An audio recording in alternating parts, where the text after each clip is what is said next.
ಶಾಶ್ವತದಲ್ಲಿ ಮಹಾದುರಂತ. ಇದು ಅಪಶಕುನವೇ? ಭಕ್ತರಲ್ಲಿ ಶುರುವಾಯಿತು ಆತಂಕ.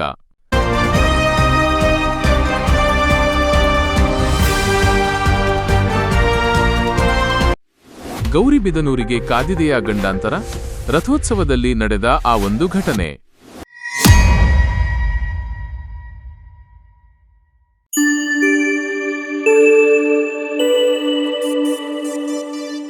ನೋಡುತ್ತಿದ್ದಂತೆ ರಥದ ಚಕ್ರದಡಿ ಸಿಲುಕಿದ ಭಕ್ತ. ಕ್ಷಣಾರ್ಧದಲ್ಲಿ ದೇವರಂತೆ ಬಂದು ಪ್ರಾಣ ಉಳಿಸಿದ ಪೊಲೀಸ್ ಕಾನ್ಸ್ಟೇಬಲ್. ಆರ್ಆರ್ಎಸ್ ನ್ಯೂಸ್ ವರದಿ.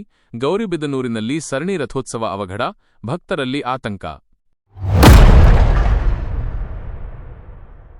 ಗೌರಿಬಿದನೂರು ತಾಲೂಕಿನಲ್ಲಿ ಸಂಭ್ರಮದ ಹಬ್ಬದ ವಾತಾವರಣದ ನಡುವೆಯೇ ಆತಂಕದ ಛಾಯೆ ಆವರಿಸಿದೆ. ತಾಲೂಕಿನ 2 ಪ್ರಮುಖ ಧಾರ್ಮಿಕ ಕಾರ್ಯಕ್ರಮಗಳಲ್ಲಿ ನಡೆದ ಅನಿರೀಕ್ಷಿತ ಅವಘಡಗಳು ಈಗ ಸಾರ್ವಜನಿಕರಲ್ಲಿ ಹತ್ತಾರು ಪ್ರಶ್ನೆಗಳನ್ನು ಹುಟ್ಟುಹಾಕಿದೆ. ಇದು ಬರೀ ಕಾಕತಾಳೀಯವೋ ಅಥವಾ ತಾಲೂಕಿಗೆ ಒದಗಿದ ಗಂಡಾಂತರವೋ? ಇಲ್ಲಿದೆ ಈ ಬಗ್ಗೆ ಒಂದು ವಿಸ್ತೃತ ವರದಿ. ಹೊಸೂರು ಗ್ರಾಮದಲ್ಲಿ ಹಗ್ಗ ಕಟ್, ತಪ್ಪಿದ ಭಾರೀ ಅನಾಹುತ. ಗೌರಿಬಿದನೂರು ತಾಲೂಕಿನ ಹೊಸೂರು ಗ್ರಾಮದಲ್ಲಿ ಶ್ರೀರಾಮನವಮಿ ಹಬ್ಬದ ಪ್ರಯುಕ್ತ ಅದ್ಧೂರಿ ಜಾತ್ರೆ ಹಮ್ಮಿಕೊಳ್ಳಲಾಗಿತ್ತು. ನೂರಾರು ಭಕ್ತರು ಸೇರಿ ರಥವನ್ನು ಎಳೆಯುತ್ತಿದ್ದ ಸಂದರ್ಭದಲ್ಲಿ ದಿಢೀರನೆ ರಥದ ಹಗ್ಗ ಕಟ್ ಆಗಿದೆ. ಇದರಿಂದ ರಥದ ಸಮೀಪವಿದ್ದ ಭಕ್ತರು ಕ್ಷಣಕಾಲ ದಿಕ್ಕೆಟ್ಟು ಓಡಿದ್ದಾರೆ. ಅದೃಷ್ಟವಶಾತ್ ಪ್ರಾಣಾಪಾಯ ಸಂಭವಿಸಿಲ್ಲವಾದರೂ ಹಬ್ಬದ ಸಂಭ್ರಮದ ನಡುವೆ ಈ ಘಟನೆ ಭಕ್ತರಲ್ಲಿ ಭೀತಿ ಮೂಡಿಸಿದೆ. ವಿದುರಾಶ್ವತ್ಥ ಬ್ರಹ್ಮರಥೋತ್ಸವದಲ್ಲಿ ಭಕ್ತನಿಗೆ ಗಾಯ. ಇತ್ತ ಪುಣ್ಯಕ್ಷೇತ್ರ ವಿದುರಾಶ್ವತ್ಥದಲ್ಲಿ ನಡೆದ ಬ್ರಹ್ಮರಥೋತ್ಸವದಲ್ಲೂ ಇಂತಹುದೇ ಘಟನೆ ಮರುಕಳಿಸಿದೆ. ರಥ ಸಾಗುತ್ತಿದ್ದ ವೇಳೆ ನಡೆದ ಸಣ್ಣ ತಾಂತ್ರಿಕ ದೋಷದಿಂದಾಗಿ ಭಕ್ತನೊಬ್ಬನಿಗೆ ಸಣ್ಣ ಪುಟ್ಟ ಗಾಯಗಳಾಗಿವೆ. ಕೂಡಲೇ ಆತನನ್ನು ಉಪಚರಿಸಲಾಗಿದ್ದರೂ ಸರಣಿ ಅವಘಡಗಳು ಭಕ್ತರ ನಿದ್ದೆಗೆಡಿಸಿವೆ. ಗಂಡಾಂತರವೋ? ಅಪಶಕುನವೋ?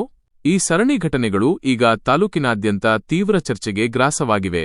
ಭಕ್ತರು ಮತ್ತು ಸಾರ್ವಜನಿಕರು ಈ ಕೆಳಗಿನ ಪ್ರಶ್ನೆಗಳನ್ನು ಎತ್ತುತ್ತಿದ್ದಾರೆ. ದೈವದ ಆಕ್ರೋಶವೇ? ಒಂದೇ ತಾಲೂಕಿನ 2 ಕಡೆ ರಥೋತ್ಸವದಲ್ಲಿ ವಿಘ್ನ ಉಂಟಾಗಿರುವುದು ತಾಲೂಕಿಗೆ ಒದಗಿದ ಗಂಡಾಂತರವೇ? ಜನಪ್ರತಿನಿಧಿಗಳಿಗೆ ಎಚ್ಚರಿಕೆಯೇ? ಈ ಅಪಶಕುನಗಳು ಕ್ಷೇತ್ರದ ಜನಪ್ರತಿನಿಧಿಗಳ ಮೇಲೆ ಬೀರುವ ಪ್ರಭಾವವೇನು? ಆಡಳಿತ ಮಂಡಳಿಯ ನಿರ್ಲಕ್ಷ್ಯವೇ? ರಥೋತ್ಸವದ ಮುನ್ನ ಸುರಕ್ಷತಾ ಕ್ರಮಗಳನ್ನು ಕೈಗೊಳ್ಳುವಲ್ಲಿ ಅಧಿಕಾರಿಗಳು ವಿಫಲರಾಗಿದ್ದಾರೆಯೇ? ಹಬ್ಬದ ಸಡಗರದ ನಡುವೆ ಸಂಭವಿಸಿದ ಈ ಘಟನೆಗಳು ಭಕ್ತರ ಮನಸ್ಸಿನಲ್ಲಿ ಆತಂಕದ ಬಿತ್ತನೆ ಮಾಡಿವೆ. ಇದು ಕೇವಲ ತಾಂತ್ರಿಕ ದೋಷವೋ ಅಥವಾ ಇದರ ಹಿಂದೆ ಯಾವುದಾದರೂ ದೈವಿ ಸಂಕೇತವಿದೆಯೋ ಎಂಬುದು ಸಾರ್ವಜನಿಕರ ಚರ್ಚೆಯ ವಿಷಯವಾಗಿದೆ. ಏನೇ ಇರಲಿ, ಮುಂದಿನ ದಿನಗಳಲ್ಲಾದರೂ ಇಂತಹ ಧಾರ್ಮಿಕ ಕಾರ್ಯಕ್ರಮಗಳಲ್ಲಿ ಹೆಚ್ಚಿನ ಜಾಗರೂಕತೆ ವಹಿಸುವುದು ಅತ್ಯಗತ್ಯ.